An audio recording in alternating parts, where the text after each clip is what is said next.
Hey guys, I'm here to do a review that I should have done a while ago.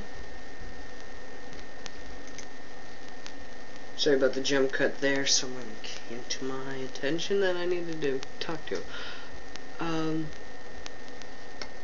This should have been, I should have done this a while ago. I like pointing up at the title a lot recently. The Sixaxis controller review. Squala. Here it is. It's the Sony, excuse me, my eyes itch. Sony's, here it is, Sixaxis controller review. Now, hold on, I will return.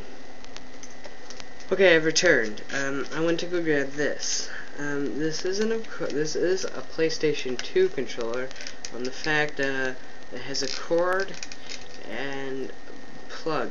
I would have brought out the original PlayStation 2 controller that looks almost like that, but when I sold my PS2 with all my accessories, they took that one, and they left this one, which this one was perfect working condition, and I had no clue why they didn't want this one.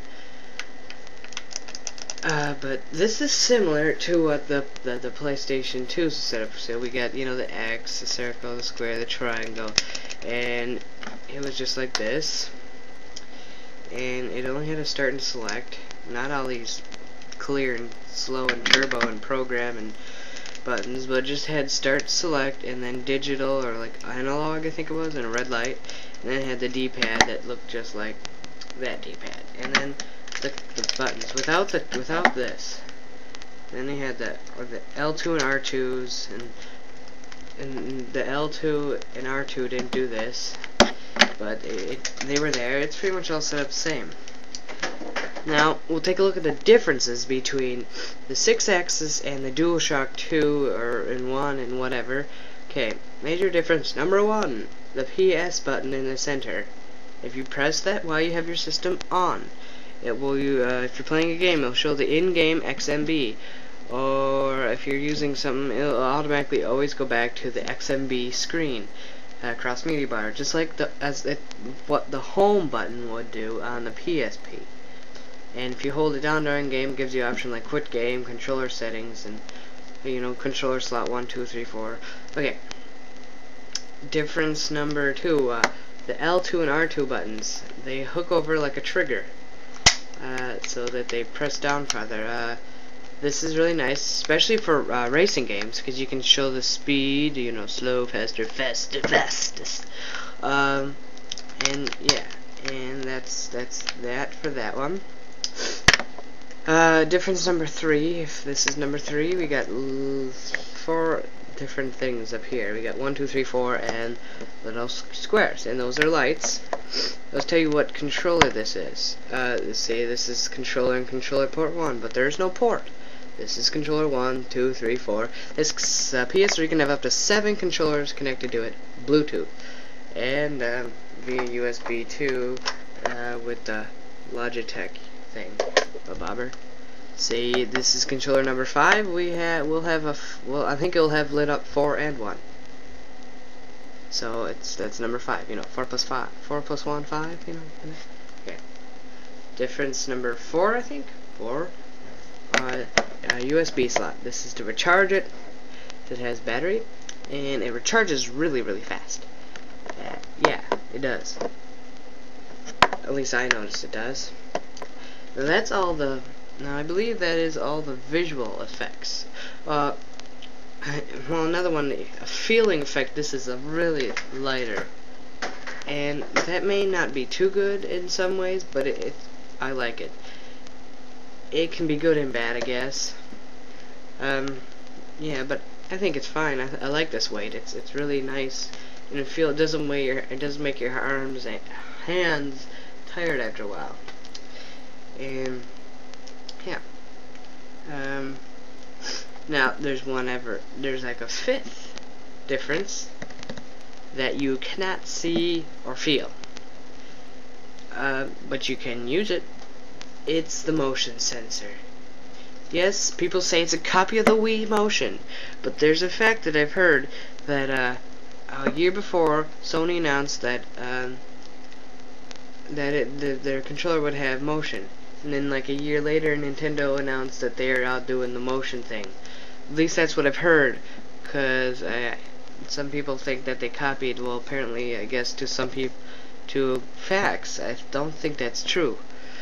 But it's hard, but it's actually kind of cool if you know you're racing or you find like Warhawk and you know this is the plane. And but I still prefer to use analog sticks. PS3 is a more hardcore gaming system than because you can. It says Tolstoy says video games are meant to be played on the gamepad, joypad. You know, with pressing the buttons and analog sticks. Man, I forgot to mention. If you didn't know, if you push the PS button while your system's off, you'll hear beep, and the system just turned on behind the computer there, and you'll see the flashing. It means it's connecting, and there, it's controller. This is controller number 1. Yeah, and there we go. When this first came out, this was like $50. At least when I got my PS3, another one was $50. Now that the DualShock 3 is out, which I'm not ready to go out and get. If I got another PS3 controller, I'd just get another Sixaxis, because I don't think rumble is that necessary. Yes, this has no rumble in it. No vibration. I didn't think rumble was that terrific. It doesn't add that great of effect. It's just rumbling your controller. Woo-wee. I kind of like it without it. It kind of, I don't know why, I just like it without rumble. It just feels better for me. And it lets your controller last longer. Because you got moving parts in in here. This little moving thing, it causes the thing to break down easier, or it gets broken faster. These will last longer. Why do you think all the older joypads back in the day that didn't have rumble are probably still in use today? Like the NES's gamepad. I still have both the original ones. They still work fine. I lost quite a few PS2 controllers, but not because of the rumble. One of my wireless ones, the rumble side, one of the spinning things inside there stopped spinning. But it always seems like these analog sticks move by themselves. For say, you have a character, and then you just stand there, not touching the analog stick, and they'll start walking that way. Or you're driving in a car, and they'll start turning one way by itself without you touching it. Like there's something screwed up in the analog stick. The only controller that I had that never did that in the PS2 was the original Sony controller that came in the box. The oldest and the longest lasting controller for the PS2 I had. Never had that problem, and it probably still works today. This controller I've had no problem, except for if you look, you probably can't see it, but there's a little dent in it. See, there's a little white mark there.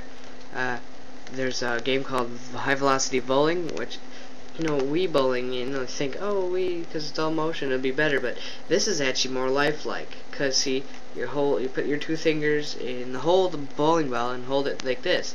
Well, look, you hold it just like that when you bowl, when you have this. You tilt it sideways to choose where you want to go, you press X, and then you do that, and you swing back and bowl away. It feels just like bowling, and more than you're holding a remote and going like this. This feels more like holding a bowling ball. But yeah, we were bowling upstairs with my family. My dad had it, and he let go of it. Didn't hit the TV, fortunately. It flew above the TV, smacked the wall, and rebounded off the wall and projected into the Christmas tree and fell on the floor. It just left a mark right there from the scraping on the wall, the plaster, and yeah. Now it's that. Make this noise. I think you got something loose in there. There's a screw loose in there or something. But nothing's wrong with it. Overall, this is a very nice controller. PlayStation's controllers are overall my favoriteest controllers. Nintendo has some of the very most interesting, especially the N64, with 2 ways to hold on to the one side. But PlayStation, and this is my favorite controller. I'd say if you want to save money, stick with the Sixaxis. If you really want the rumble, fine, go with the DualShock 3. But I'm gonna continue to go with Sixaxis. Talk to you later, y'all.